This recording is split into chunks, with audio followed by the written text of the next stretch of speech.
Livro de Deuteronômio, capítulo 18. Ofertas para os sacerdotes e levitas. Lembrem-se de que os sacerdotes levitas e todos os outros membros da tribo de Levi não receberão porção alguma da terra como herança entre as outras tribos de Israel. Em vez disso, os sacerdotes e levitas comerão das ofertas especiais apresentadas ao Senhor, pois essa é a parte que lhes cabe. Não terão herança entre os israelitas. O Senhor é a sua herança, conforme lhes prometeu. Estas são as partes que os sacerdotes receberão como sua porção de bois e das ovelhas que o povo entregar como ofertas: a espádua, as queixadas e o estômago. Deem também aos sacerdotes a primeira porção dos cereais, do vinho novo, do azeite e da lã, da época da tosquia, pois o Senhor, seu Deus, escolheu a tribo de Levi dentre todas as tribos para servir em nome do Senhor para sempre. Se um levita decidir sair da sua cidade em Israel, seja ela qual for, e mudar-se para o lugar que o Senhor estabelecer, ele servirá ali em nome do Senhor, seu Deus, da mesma forma que todos os seus companheiros levitas que servem ao Senhor naquele lugar. Comerá a sua porção dos sacrifícios e ofertas, mesmo que também receba sustento da sua família, chamado para viver em santidade. Quando vocês entrarem na terra que o Senhor, seu Deus, lhes dá, tenham muito cuidado para não imitarem os costumes detestáveis das nações que vivem ali. Jamais deverá haver entre vocês alguém que queime o seu filho ou a sua filha como sacrifício.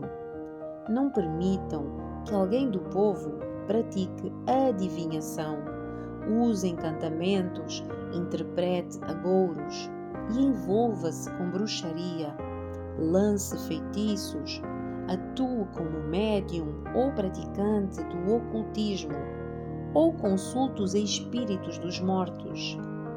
Quem pratica tais coisas é detestável ao Senhor. É justamente porque as outras nações praticam essas coisas detestáveis que o Senhor, seu Deus, as expulsará de diante de vocês. Sejam inculpáveis perante o Senhor, seu Deus. As nações cujas terras vocês estão prestes a conquistar consultam feiticeiros e adivinhos, mas o Senhor, seu Deus, os proíbe de fazerem essas coisas. Verdadeiros e falsos profetas. O Senhor, o seu Deus, levantará um profeta como eu no meio dos seus irmãos israelitas. Deem ouvidos a ele, pois foi isso que vocês pediram ao Senhor, seu Deus, quando estavam reunidos ao pé do monte Sinai. Disseram: não iremos mais ouvir a voz do Senhor nosso Deus, nem ver este fogo ardente, pois morreríamos. Então o Senhor me disse: eles estão certos. Levantarei um profeta como você, do meio dos seus irmãos israelitas, e porei as minhas palavras em sua boca, e ele dirá ao povo tudo o que eu lhe ordenar. Eu mesmo pedirei contas de qualquer um que não ouvir as mensagens que o profeta proclamar em meu nome. Mas o profeta que tiver a presunção de falar em meu nome algo que eu não lhe ordenei, ou que falar em nome de outros deuses, será morto. Talvez vocês se perguntem: como saberemos se uma profecia vem do Senhor ou não? Se o profeta falar em nome do Senhor, mas as suas previsões não acontecerem nem se cumprirem, vocês saberão que a mensagem dele não vem do Senhor. Esse profeta presumiu arrogantemente que falava em meu nome, e vocês não precisam temê-lo. Capítulo 19. As cidades de refúgio. Quando o Senhor, seu Deus, destruir as nações cujo território Ele lhes dá, vocês tomarão posse da terra e se estabelecerão nas cidades e casas que elas construíram. Em seguida, separarão 3 cidades de refúgio na terra que o Senhor, seu Deus, lhes dá. Preparem estradas e dividam em 3 regiões a terra que o Senhor, seu Deus, lhes dá como propriedade, com uma dessas cidades em cada região. Quem tiver matado alguém poderá fugir para uma dessas cidades de refúgio e ficar a salvo. Isso se aplica a alguém que, sem intenção e sem mostrar hostilidade anterior, matar outra pessoa. Ele poderá fugir para uma dessas cidades de refúgio e viver em segurança. Se acontecer, por exemplo, de alguém ir com um vizinho cortar lenha num bosque e quando um deles levantar o machado para cortar uma árvore, o ferro do machado escapar do cabo, atingir a outra pessoa e causar a sua morte, o homicida poderá fugir para uma das cidades de refúgio a fim de salvar a sua vida. Se, contudo, a distância até à cidade de refúgio for muito grande e acontecer que, irado, o paciente encarregado de vingar a morte da vítima alcance e mate o homicida, o castigo não seria merecido, pois o fugitivo não mostrou hostilidade anterior à vítima. Por isso, ordeno que separem 3 cidades de refúgio. Se o Senhor, seu Deus, ampliar o seu território, conforme jurou aos seus antepassados, e lhes der toda a terra que lhes prometeu, separem mais 3 cidades de refúgio. Ele lhes dará a terra se vocês cumprirem cuidadosamente todos os mandamentos que hoje lhes dou, se sempre amarem o Senhor, seu Deus, e andarem em seus caminhos. Com isso, vocês evitarão a morte de inocentes na terra que o Senhor, seu Deus, lhes dá como herança. Do contrário, seriam culpados pelo sangue de inocentes.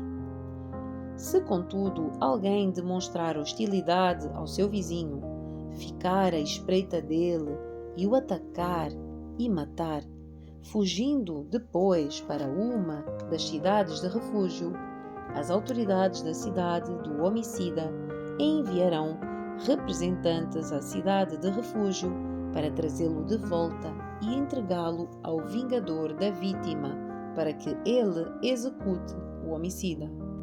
Não tenham pena dele. Eliminem de Israel a culpa de matar inocentes. Assim, tudo irá bem com vocês. O interesse pela justiça. Quando tomarem posse da terra que o Senhor, seu Deus, lhes dá como herança, jamais roubem terra de outros, mudando de lugar os marcos de divisa que os seus antepassados colocaram. Não condene alguém por um crime ou delito com base no depoimento de apenas uma testemunha. Os factos a respeito do caso devem ser confirmados pelo depoimento de 2 ou 3 testemunhas. Se uma testemunha mal intencionada se apresentar e acusar alguém de ter cometido um crime, tanto o acusador como o acusado comparecerão diante do Senhor, apresentando-se aos sacerdotes e juízes que estiverem de serviço na ocasião. Os juízes farão uma investigação cuidadosa do caso. Se a testemunha fez acusações falsas contra o seu irmão israelita, apliquem-lhe a sentença que ela planejava para outra pessoa. Desse modo, vocês eliminarão o mal do seu meio. O restante do povo ficará sabendo disso e terá medo de cometer tamanha maldade. Não tenham pena do culpado. A sua regra deve vir vida por vida, olho por olho, dente por dente, mão por mão, pé por pé. Capítulo 20. Normas acerca da guerra. Quando saírem para lutar contra os seus inimigos e enfrentarem cavalos e carros e um exército maior que o seu, não tenham medo. O Senhor, seu Deus, que os tirou da terra do Egito, está com vocês. Quando se prepararem para a batalha, o sacerdote virá à frente e falará aos soldados. Dirá: ouçam, homens de Israel, ao saírem hoje para lutar contra os seus inimigos, sejam corajosos. Não tenham medo, nem se apavorem, nem tremam diante deles, pois o Senhor, seu Deus, vai com vocês. Ele lutará contra os seus inimigos em seu favor e lhes dará vitória. Então os oficiais do exército se dirigirão aos soldados e dirão: alguém aqui acabou de construir uma casa, mas ainda não a dedicou? Se houver alguém nessa situação, vá para casa. Se você morresse na batalha, outra pessoa dedicaria sua casa. Alguém aqui acabou de plantar uma videira, mas ainda não comeu dos seus frutos? Se houver alguém nessa situação, vá para casa. Se você morresse na batalha, outra pessoa comeria dos primeiros frutos. Alguém aqui acabou de ficar noivo de uma mulher, mas ainda não se casou? Vá para casa e tome a mulher como esposa. Se você morresse na batalha, outra pessoa a tomaria como esposa. Os oficiais também dirão: alguém aqui está com medo ou angustiado? Se estiver, vá para casa, antes que amedronte mais alguém. Quando os oficiais terminarem de falar aos soldados, nomearão comandantes para as tropas. Quando vocês se aproximarem de uma cidade para atacá-la, primeiro proponham paz aos seus habitantes.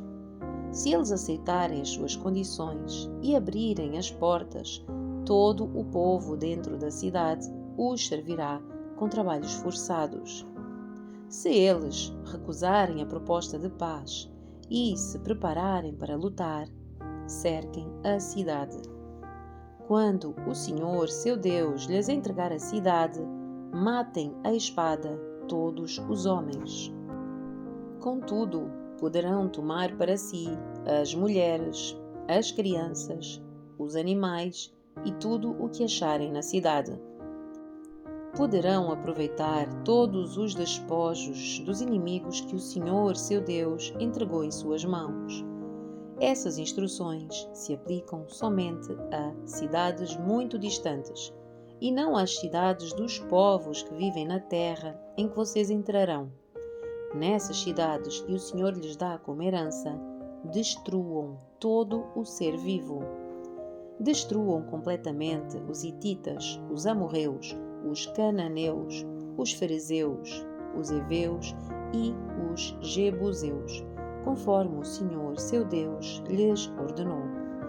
Isso evitará que os povos da terra os ensinem a imitar os atos detestáveis que eles praticam quando adoram os seus deuses, coisas que fariam vocês pecarem contra o Senhor, seu Deus.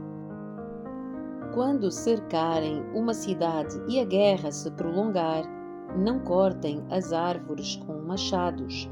Comam dos frutos, mas não cortem as árvores. Acaso as árvores são inimigos para que vocês as ataquem? Cortem apenas as árvores que vocês sabem que não dão frutos e usem-nas para fazer o equipamento necessário no cerco à cidade inimiga até que ela caia. Capítulo 21. casos de homicídio não resolvido. Quando estiverem na terra que o Senhor, seu Deus, lhes dá, e alguém for encontrado morto no campo, e não se saiba quem o matou, as autoridades e os juízes medirão a distância do local onde está o cadáver até as cidades vizinhas. Quando se determinar qual é a cidade mais próxima, as autoridades da cidade escolherão do rebanho uma novilha que nunca tenha sido usada para trabalhar no campo e nunca tenha puxado um arado. Levarão a novilha a um vale que não tenha sido lavrado nem semeado e pelo qual passe um ribeiro. Ali, no vale, quebrarão o pescoço da novilha. Os sacerdotes levitas se aproximarão, pois o Senhor seu Deus os escolheu para servirem diante dele e pronunciarem bênçãos em seu nome. Cabe a eles decidir todos os casos legais e criminais. As autoridades daquela cidade lavarão as mãos sobre a novilha cujo pescoço foi quebrado e dirão: nossas mãos não derramaram o sangue dessa pessoa, nem vimos o crime acontecer. Ó Senhor, perdoa o teu povo Israel, o qual libertaste. Não culpes o teu povo pela morte de um inocente. Assim, serão absolvidos da culpa pelo sangue da pessoa.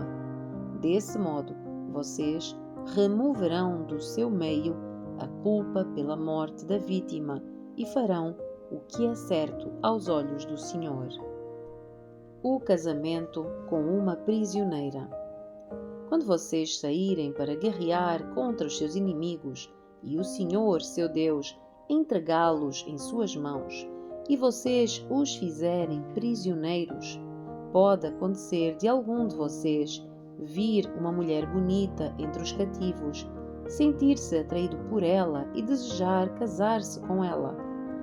Nesse caso, leve-a para casa, onde ela raspará a cabeça, cortará as unhas e trocará as roupas que estiver usando quando for capturada. Ela ficará em sua casa, mas você deixará que ela fique de luto pelo pai e pela mãe por um mês inteiro. Depois disso, você se casará com ela, passará a ser seu marido e ela será sua esposa. Se depois do casamento ela não o agradar, liberte-a, não a venda nem a trate como escrava, pois você a humilhou. Direitos do filho mais velho. Se um homem tiver 2 esposas e amar apenas uma delas, mas ambas lhe derem filhos homens, e o filho mais velho for da esposa que ele não ama, quando dividir a sua herança, o homem não poderá dar a porção maior ao filho da esposa amada, como se este fosse o filho mais velho. Terá de reconhecer os direitos do filho mais velho, da esposa não amada, dando-lhe porção dobrada. Ele é o primeiro filho do vigor do seu pai, e os direitos do filho mais velho lhe pertencem. Como lidar com um filho rebelde? Se um homem tiver um filho teimoso e rebelde, que não obedece ao pai nem à mãe, apesar de eles o disciplinarem, o pai e a mãe levarão o filho até à porta da cidade e dirão às autoridades ali reunidas: este nosso filho é teimoso e rebelde e recusa-se a obedecer. É mau caráter e vive bêbado. Então todos os homens da cidade o executarão por apedrejamento.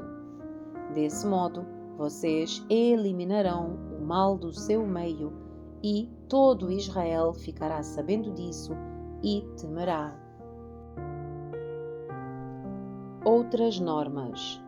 Se alguém cometeu um crime que merece pena de morte e por isso foi executado e pendurado numa árvore, não deverá permanecer pendurado ali durante a noite. Enterrem o corpo no mesmo dia, pois todo aquele que é pendurado é maldito aos olhos de Deus. Desse modo, vocês evitarão a contaminação da terra que o Senhor, seu Deus, lhes dá como herança.